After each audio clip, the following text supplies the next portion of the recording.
इसी को आप अंतर्राष्ट्रीय संबंधों में लेकर के आए। तुम कैसे कह सकते हो हमें ये करना चाहिए और हमें ये नहीं करना चाहिए, जबकि तुम दुनिया में सबसे गलत करते हो। दुनिया में गलत क्या करते हो तुम यूनेस्को से निकल गए, बच्चों को सहायता देने वाला संस्थान तुम कहते हो कि अकेले पैसा हम क्यों दे, तो फिर दुनिया के बाप क्यों बनना चाहते हो तुम WTO ने जब चाइना से जो एक्सपोर्ट हो रहा था स्टील, उस पर जो अमेरिका ने टैरिफ लगाया था, WTO की ट्रेड डिस्प्यूट सेटलमेंट बॉडी ने अमेरिका को दंडित किया। जो बाइडेन ने कहा हम इसके डिसीजन तुम मानते नहीं, इसका मतलब तुम जो वर्ल्ड ऑर्डर है और जो वर्ल्ड ऑर्डर को डिफाइन करने वाली संस्थाएं उनको तुम WTO को तुम ठुकरा रहे हो। यूएन के किसी चार्टर का तुम अनुपालन नहीं करते, जहां होता उठा करके बम गिरा देते। तुम ब्रिटेन के साथ मिल करके इराक के इतने अच्छे लीडर सद्दाम हुसैन को मार देते।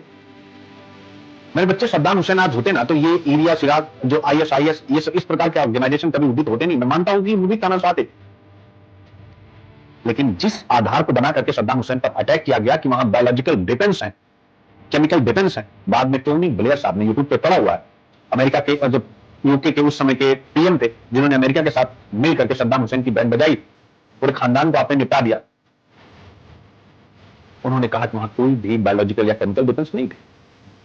ये तो वही हो गई दादागिरी कि अगर आपकी बात हम नहीं मानेंगे तो आप हमें परेशान करेंगे। तो इसका मतलब अमेरिका यहाँ दादागिरी कर रहा है। हम हिंदुस्तानी, और बड़ा अच्छा, आज मैं बहुत सारे लोगों से मिला था सुबह से अभी तक, काफी लोग, और आप विश्वास करें सबका जाति अलग, धर्म भी अलग उसमें थे, और लेकिन सब इंटेलेक्ट वर्ग एक ही बात करते कि नहीं, इस मुद्दे पर तो अमेरिका को घेरना। सिंपल सी बात है, यहां पर हम सभी कि तुम कैसे कह सकते हो कि मोदी, क्योंकि हम ये नहीं कह रहे हैं कि हमारे आंतरिक मामलों में अमेरिका के हस्तक्षेप में हमें लाभ हुआ। हम ये नहीं कह रहे कि अमेरिका जो ऑपरेशन सिंदूर था जो रुका उसमें अमेरिका का रोल है। जब तुम्हारा रोल था ही स्वाभाविक रूप से, तो हम क्यों माने? पाकिस्तान ने तुम्हारे पास फोन किया तो तुमने हमारे पास फोन किया। हम पीस में बिलीव करने वाले महात्मा बुद्ध और गांधी के देश के रहने वाले लोग हैं। हमारी पॉलिसी, फॉरेन पॉलिसी उसी आदर्श पर चलती है, पंचशील के सिद्धांत पर।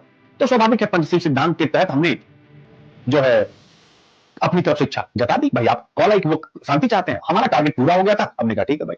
और हमने ये भी कहा कि ऑपरेशन सिंदूर खत्म नहीं हुआ, वो ऑन गोइंग है। तो पाकिस्तान से हमने भले शांति की, लेकिन एक संदेश उनको था कि कोई भी आतंकी गतिविधि अब होगी तो प्रहार ऑपरेशन सिंदूर जैसा ही हो।